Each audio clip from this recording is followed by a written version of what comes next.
रूस और यूक्रेन के बीच जारी भीषण जंग को लेकर बेलारूस में आज दोनों देशों के बीच तीसरी बैठक हुई। बैठक शुरू होने से पहले आज पुतिन और ज़ेलेंस्की दोनों के सख्त तेवर भी दिखे।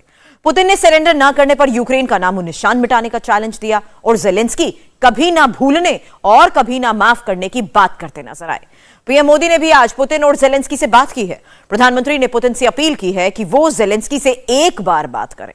दूसरी तरफ सीज फायर वाले शहरों को छोड़कर यूक्रेन के बाकी शहरों में भी नॉनस्टॉप बारूद चले।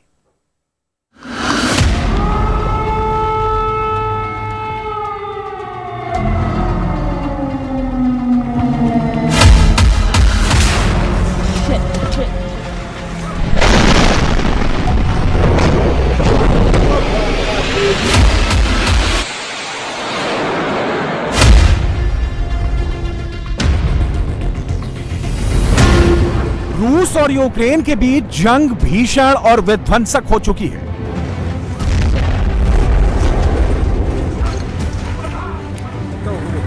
शहर दर शहर केवल बर्बादी और तबाही का मंजर है।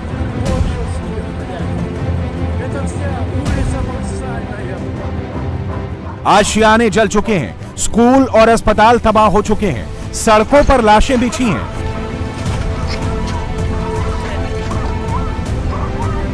और नामो निशान मिटा देने वाले पुतिन के फाइनल प्लान पर रूस की सेना काम कर रही है। यूक्रेन के हर शहर को शमशान बनाने के बाद पुतिन के टारगेट पर अब कीव है। पुतिन की आर्मी पिछले एक हफ्ते से कीव की चौखट पर खड़ी है। कीव का काम तमाम करने के लिए पुतिन के एक इशारे का इंतजार किया जा रहा है, लेकिन हवाई हमले लगातार जारी हैं। रूस ने कीव पर आज बड़ा मिसाइल अटैक किया है। यूक्रेन की आर्मी का ये जवान लोगों को बचाने में जुटा था, तभी अचानक जोरदार धमाका हुआ जिसमें 8 से ज्यादा लोग घायल हो गए।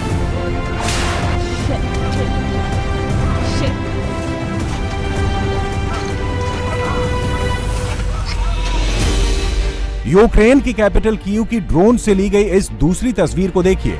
कैसे रूसी फाइटर जेट्स की एयर स्ट्राइक के बाद एक खूबसूरत शहर जलकर खाक हो रहा है, इसका अंदाजा अब खुद ब खुद लगा लेंगे।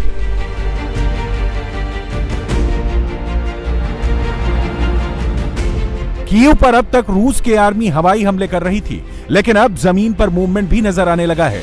रूसी टैंक्स तेजी से कीव की तरफ बढ़ रहे हैं। इस काफिले में सैकड़ों टैंक और बख्तरबंद गाड़ियां हैं, जिनका एक ही मकसद है, कीव को खाक करना।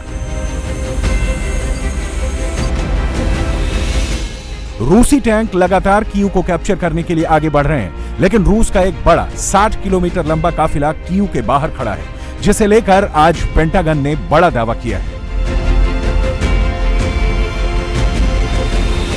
पेंटागन का दावा है कि रूसी फौज की गाड़ियां कीचड़ में फंस गई हैं। रूसी सेना की फ्यूल सप्लाई भी खत्म हो गई है और फ्यूल सप्लाई खत्म होने के कारण रूस का काफिला आगे नहीं बढ़ पा रहा है। दूसरी तरफ रूस ने यूक्रेन से युद्ध के बीच अपनी एयरफोर्स के एक्शन का नया वीडियो जारी किया। रूस के वीडियो में Su-35 फाइटर जेट उड़ान भरते दिखाई दे रहे हैं।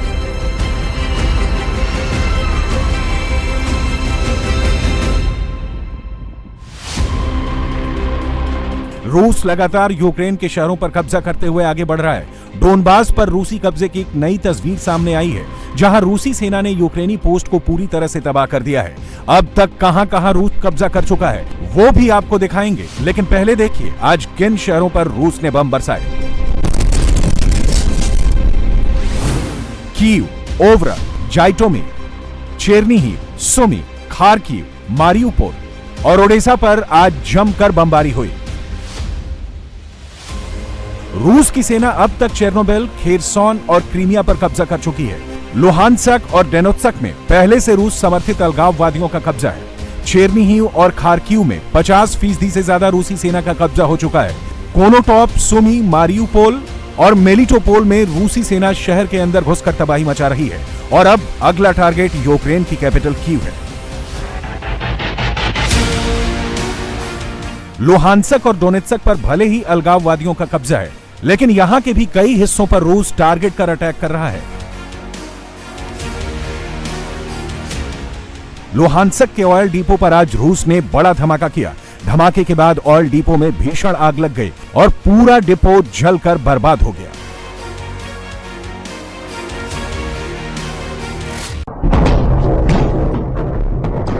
यूक्रेन के निकोलिव में भी रूसी सेना ने बड़ा अटैक किया। रिहायशी इलाके को टारगेट कर बमबारी की गई। हमले के बाद कई इमारतों में भीषण आग लगने की तस्वीरें सामने आई। यूक्रेन के दूसरे सबसे बड़े शहर खार्किव में भी रूस ने बड़ा मिसाइल अटैक किया। रिहायशी बिल्डिंग पर मिसाइल अटैक में 8 लोगों की मौत हो गई और लोगों का आशियाना जलकर राख हो गया। खेरसॉन पर रूस की आर्मी कब्जा कर चुकी है। यूक्रेन की सेना शहर पर वापस कब्जे के लिए मुकाबला कर रही है, जहां आज रूस ने यूक्रेन के Su-25 फाइटर जेट को मार गिराया।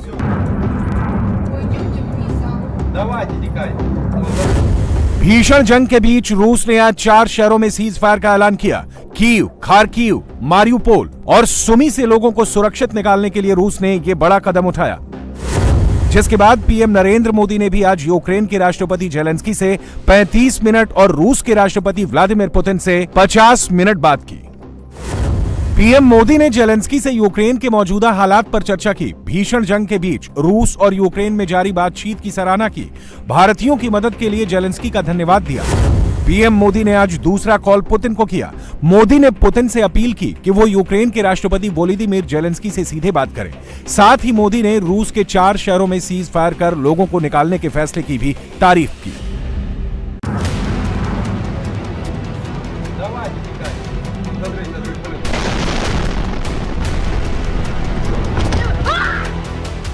भीषण होती जंग के बीच इंसानों की जान बचाने के लिए सीज फायर का फैसला बड़ी राहत लेकर आया।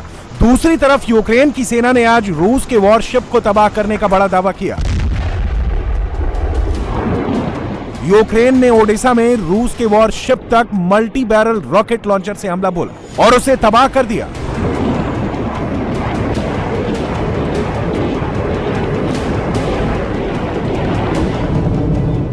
ये दूसरी तस्वीर खार्किव से सामने आई।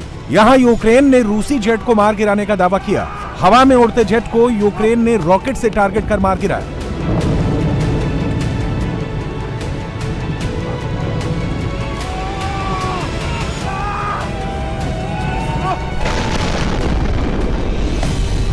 खार्किव से ही आज एक और तस्वीर सामने आई, जहां रूसी फाइटर जेट्स मौत बरसा रहे थे, लेकिन यूक्रेन की सेना ने मैन पैड का इस्तेमाल कर दोनों को हवा में ही ध्वस्त कर दिया।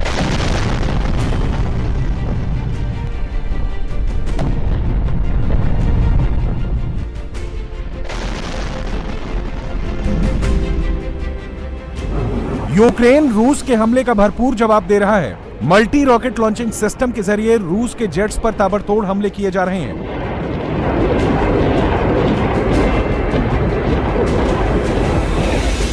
दूसरी तरफ जमीन पर आमने सामने की जंग भी जारी है। यूक्रेन के जवान टारगेट कर रूसी टैंक्स को तबाह कर रहे हैं।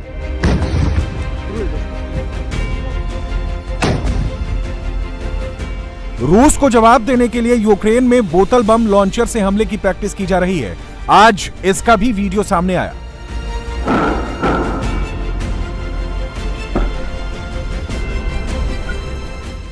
युद्ध 12 दिन से जारी है। रूस ने शायद ही सोचा होगा कि यूक्रेन उसे इतनी खतरनाक टक्कर देगा।